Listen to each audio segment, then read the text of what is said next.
the location, the access to talent, the costs, right? Trying to hire folks in, the Valley today is relatively speaking insane. And right. By the way, it doesn't necessarily get much better locally here in Tel Aviv or in Herzliya. So we've got to get creative. And that's what we're here to do. Welcome to 20-Minute Leaders. Just sit back, relax, and learn from the leaders of today. It's a journey. Each one is different, unique, inspiring. Let's get started. This episode is powered by J Ventures, a community-driven VC fund in Silicon Valley, in partnership with Lomitech, and sponsored by Homeward Ventures, Hippo Insurance, Upwest, Hillel at Stanford, Leap, and Birthright Excel. Welcome to 20-Minute Leaders. Today I'm being joined by Jeff Shapiro, Senior Partner at Kingsley Gate Partners, LLC. Over a 25-year career in executive search, Jeff has placed board directors, C-level, and VP-level executives for clients across the US, Europe, and Israel. For the past 15 years, he has focused on partnering with a number of VC and private equity investors across high-tech and life sciences, working with Israeli-founded early and mid-stage companies to recruit senior talent around the world. Jeff has a particular specialty in software and infrastructure, digital health, and medical device companies.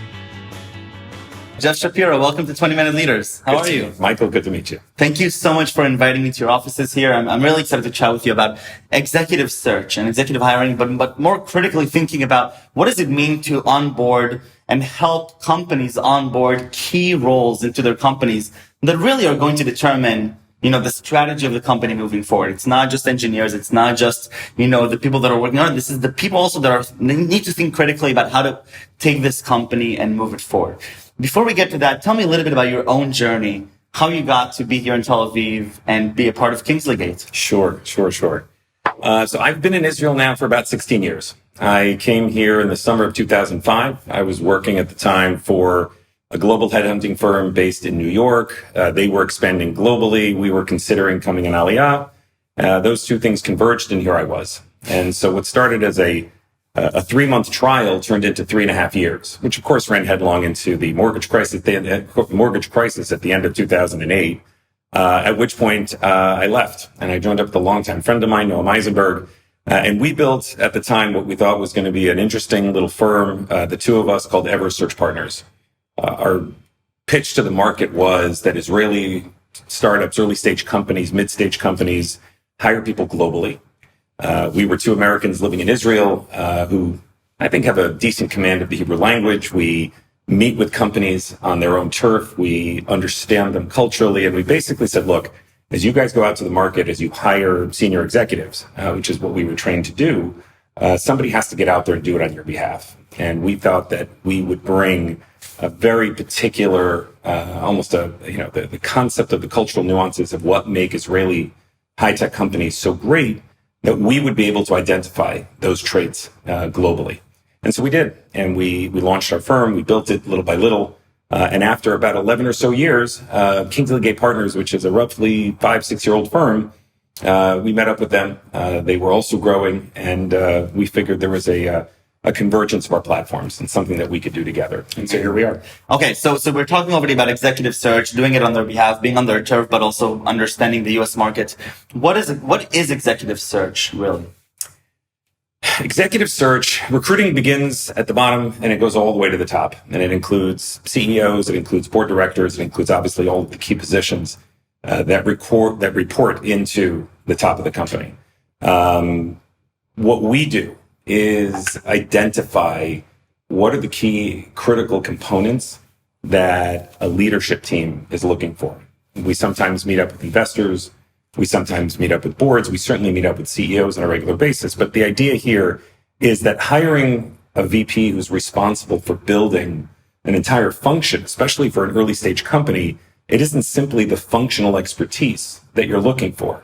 You're almost never recruiting somebody who's looking for a job. Right. And the process that it takes, not just to identify, but to get in touch with, attract, and then shepherd through a process, that's what we do. Now, this idea of they're not looking for a job. It's a very, very different process than having somebody who may be an engineer or some other position in the high-tech force or in any industry. were they happy to actively go and interview and do a bunch of exercises and fight for the role? This is a little bit of a different perspective, right? It's a different ballgame. Yeah. No, I mean, look, at the end of the day, most of the candidates that we end up interacting with are not looking for jobs. In today's market in particular, and there have been various markets like this, the late 90s, early 2000s, the mid 2000s leading up to the mortgage crisis. And certainly in the last few years, we're living at a time where candidates are consistently bombarded. You see the billboards going up and down the aisle today, advertising not just how great a company is, but come and work for us. And we're living in an unprecedented moment where attracting the best person isn't simply about asking. It's not even how much money you raised, from whom you raised it, how amazing your company might be compared to the 2 or 3 other companies that are competing in exactly the same space who have a slightly different version of what you do. And so the standard pitch of, we've raised a lot of money and, we're growing globally and we're building, at such a high rate, that pitch is happening multiple times a day to the best candidates. I would say that ultimately we don't have enough of the best candidates. Sadly, or I should say, I consistently hear from folks, well, I'm thinking of starting my own company. I beg them not to. Don't get me wrong. I think we should continue on the trajectory we're on. We have a lot of startups. We're thin. We're thin on management. And that's what drives most companies out to the rest of the world. Every company that launches here launches globally on day one. Yes. And that headquarters might be in New York. It might be in the Bay Area. Today companies are going to Colorado. Emilio just announced that their U.S. headquarters is going to be in Colorado. I think it's a great move. Wow. I think the location, the access to talent, the costs, right? Trying to hire folks in, the Valley today, is relatively speaking insane. And by the way, doesn't necessarily get much better locally here in Tel Aviv or in Herzliya. So we've got to get creative. And that's what we're here to do. We're amongst any number of firms out there who do what we do. We've made a business out of understanding Israeli companies. Right. And that in and of itself has its own nuances. Well, how does the process actually work? Because I think this is sort of a black box that we see these new appointments for CEOs. These are people that are already have fantastic track records behind them. Do they come in for an interview and do a coding exercise? Do they sit in front of the board and do a passionate pitch? How does it actually work? Executive recruiting in general is not about interviewing. I mean, at some point it is. At some point there is a discussion that does get down into tell us about kind of how you built this company or built that company, how you built this function or that function. But most of the time, the executive recruiting process is a conversation. It's us reaching out to somebody who is gainfully employed, not looking for something to do. And just to be clear, there are plenty of folks out there who you catch them at just that right moment. Yeah. And they are thinking about what they want to do next. And that's fantastic. But it's still a conversation. It isn't come and apply for this job. It's we'd like to talk to you about something that will change both your life, our lives, the life of our company. Okay. And that's what the conversation really does have to be about. It is very much a personal discussion. Israeli companies that we've, as I've come to learn over time, trust and the idea of what brings people together is probably first or at least on the same level as the qualifications. Obviously, I want to find somebody that's scaled a company from 10 million to 100 million, right? That's ideal. But the idea of how I bring my company together with that individual and the fit that I'm looking for and the trust that I'm trying to gain, and it doesn't usually happen on day one. And we'll do referencing, we'll do frontal referencing and backdoor referencing, and we'll try to understand this person the best that way that we can. But ultimately speaking, time will time will tell. Right. And it's a really scary thing. I'm imagining putting myself in a position where I'm running this 50-person company and where we have to now hire our next executive, our chief marketing officer that is going to now drive the strategy of our marketing for the next few years.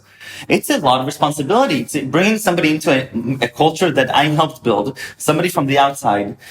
It can't be a simple process, right? What do I do as a CEO to help mitigate the risks where the person that I'm bringing will drive the right strategy for the company? Let's go back to your other question, right? The process. Yeah. We don't have some big dartboard somewhere, right? Mm-hmm. Where we put the picture of what we think this person looks like in the middle of it and start throwing darts and hoping for the best. There are different aspects of the marketplace. There is placement, right? What we call asama in this country, where I think there is there's a concept of maybe almost, I'd call it volume, where you really want to try to see as many possible people as you can, in order to get a sense of the market, in order to get different personalities and meet different people. We happen to have a particularly rigorous research process, right? We spend a lot of time with companies up front developing. We've coined a term around it. We call it the synchronous fit process. But what we really try to do is understand there's two main components to what makes for a great hire. It's the skills, the functional skills, and we want to know how big have you scaled and what kind of marketing have you done? Are you a demand gen person? Are you full stack? Are you a branding person? We want to know how many companies have you worked with? How successful have you been? That's on the skill side.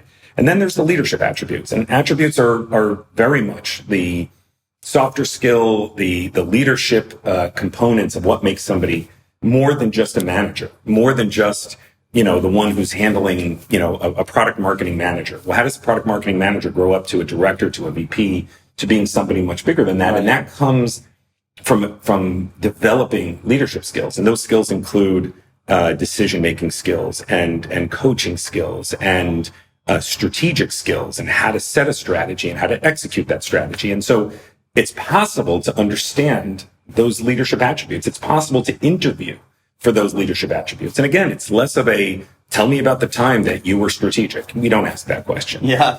Right. But in the course of a conversation, the way you ask certain questions, when you understand how somebody built something and really try to get from them what their plans are, how they see themselves over the course of several years, there are trajectories that leaders have.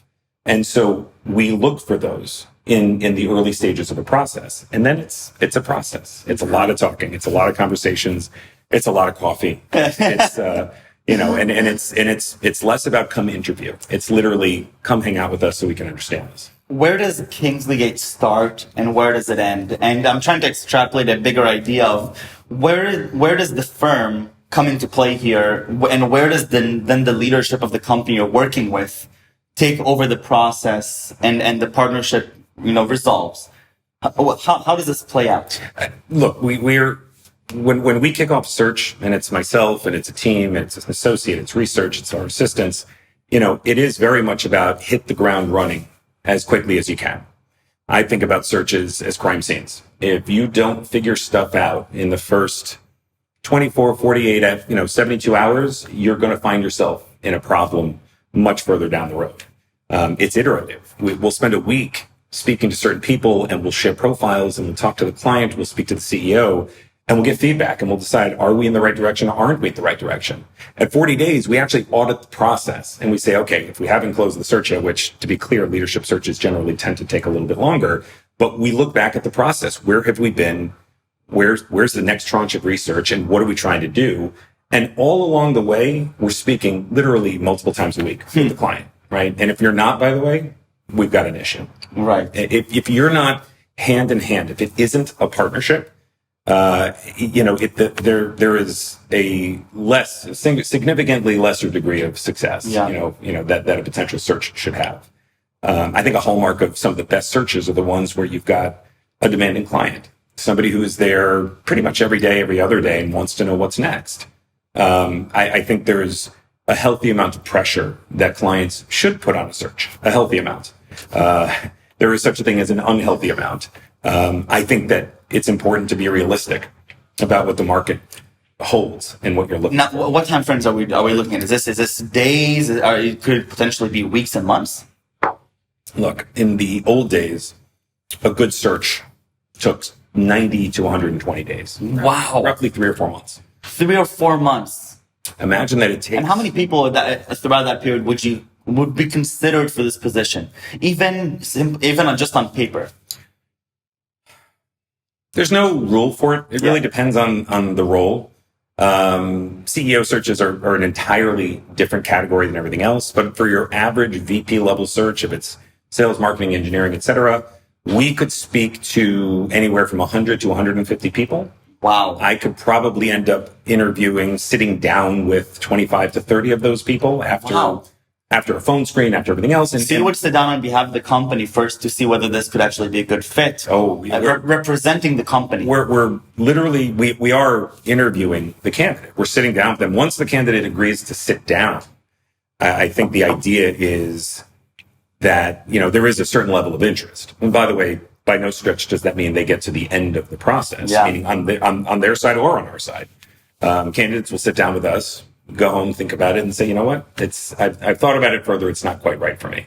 Or I've sat down with you and I've come to understand the position better, and it's not quite what I want to do. Or you could decide on behalf of the company, we don't believe this is going to be a good fit, and so we're not going to continue the process from our end. Exactly. So in other words, it is very much there's that high level process. We actually share, our thoughts and assessment of that discussion with the client, and the ideal scenario is, we met this individual, they will have been screened before we sit down with them. And the idea is we think this person, here's all the reasons why we think they're good. Here's some of the challenges, the questions we got. You should meet them so that we can figure out if we want to move forward. In an ideal scenario, a client should only be meeting 5, 7, maximum 10 candidates throughout a process. Wow. The idea is it's a curation, right? Right. If they're meeting 100 people, why do they need us? Yeah. And so that's, in essence, what executive recruiting is truly about. It is providing a measure of management consulting. It's providing a measure of assessment and taking everything we learned in that first week or so of discovery during the beginning of a process and bringing it to bear on how many people they should meet. And that's, honestly, that's what I think smart, and let me rephrase that, not so much smart, but I think that's what engaged CEOs who have any number of things to do at any moment in time, right, this should be the kind of thing that you should offload because you can't do it all. Right. And so do you see any shift in executive search over even the last 2-3 years, or any expectation for a shift in the next 2-3 years? Because we're seeing what's happening to the tech scene, not just in Israel, but in the world in general.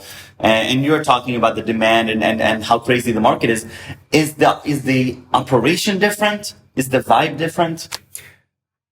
The truth of the matter is, yes, number one, the sense of urgency has only increased. I think we're living at a time where everything is moving at a significantly faster pace. I think at the beginning of COVID, nobody truly knew where we were headed with all of this. Yeah. Things slowed down dramatically at the beginning of COVID, if only for people to figure out exactly what was happening.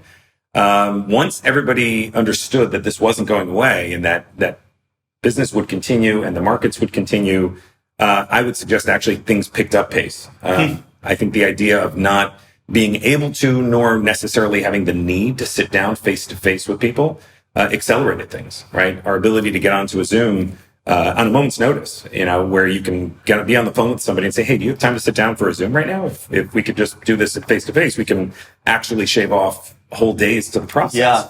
And so you've seen searches that might have taken 90 to 120 days get closed in 60 to 80 days. Amazing. And let me be very clear also, by the way, local searches that are based in Israel, generally tend to move faster than searches that are based globally for, I'd suggest, obvious reasons. Yep. The markets, the pools of candidates are somewhat larger. I think the time it takes to assess somebody and determine that they're the right person for you, especially at a distance, especially over Zoom, it takes more time. And granted, locally, the distance between candidates, and companies and the degrees of separation, obviously it's a much, much different scenario. Right. I love it. Jeff, thank you so much for coming here. I really appreciate it. I have a few more questions about you. Sure. Not about recruiting, but about Jeff. And I want you to take me back to your childhood. Sure. Before recruiting, before executive search, before making an aliyah, what really fascinates you as a kid? It's interesting to suggest that I started my career as a kid, right? I had a close friend of our family was an executive recruiter, which, I'd say as a child, as a teenager, that literally meant just about nothing. The idea that there were people out there who were tasked with calling people up and saying, hey, do you want a new job? Doesn't factor into, I want to be a fireman or a policeman or an astronaut. Yeah. And one summer, this individual, this family friend, said, hey, what are you doing this summer? I said, I don't know, thinking of going to work at summer camp. I was going to go get a job. She said, come work with me, and introduced me to what she did. And what was most interesting about it, and I don't want to make my whole life about my job because it isn't, But the concept of being able to talk to people about just about anything, to get on the phone with people and engage them in a discussion on almost on their level, right? I remember the first search we did. It was for the chief librarian at Christie's auction house in New York City, which granted, you listen to that and you're like, I don't even realize that's a search. Why didn't I just post that online? There was no online, right? This was the mid-90s. There was no, the job postings were in the classifieds and newspapers. I'm still stuck on the chief librarian part. This is the first time I've heard about this. Granted, Christie's auction house is what it is. And there's somebody out there whose responsibility it is to catalog everything, to ensure everything is what it is. But I get on the phone with folks and I represent myself as a recruiter and I'd say, hey, what are you doing? Tell me about your life. And all of a sudden I'm having a discussion with people about what they want to be doing, what their aspirations are. And so, it's a long-winded answer to your question, but I love the idea of people sharing with me and me being able to kind of engage them. And it's a function of empathy, I think. I think the idea of helping people kind of figure out certain aspects of what they want to do, that was to me amazing. Beyond that, I was a musician growing up. So the idea of what I could do with that, I had a band, we used to do all kinds of things, but I liked being out there. I liked being in front of the crowd. Very, very cool. And what inspires you today? It's cliche, but I love the idea of building big companies. I think, the executive recruiting experience is very individual.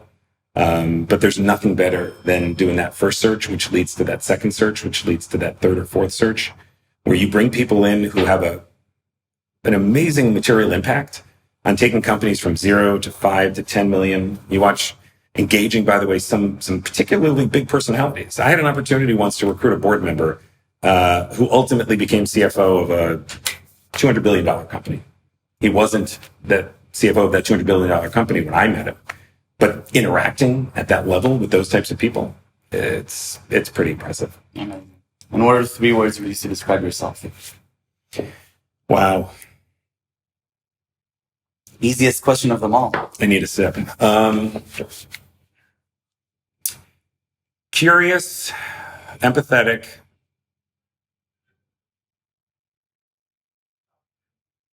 I'm a good listener. I truly enjoy hearing people's stories. If I can be helpful, I will. If I can't, I'll tell you. And, I do my best to leave every discussion, leaving people and the conversation itself better off than when I started. Jeff, thank you very, very much. This is great. Michael, it was really good to meet you.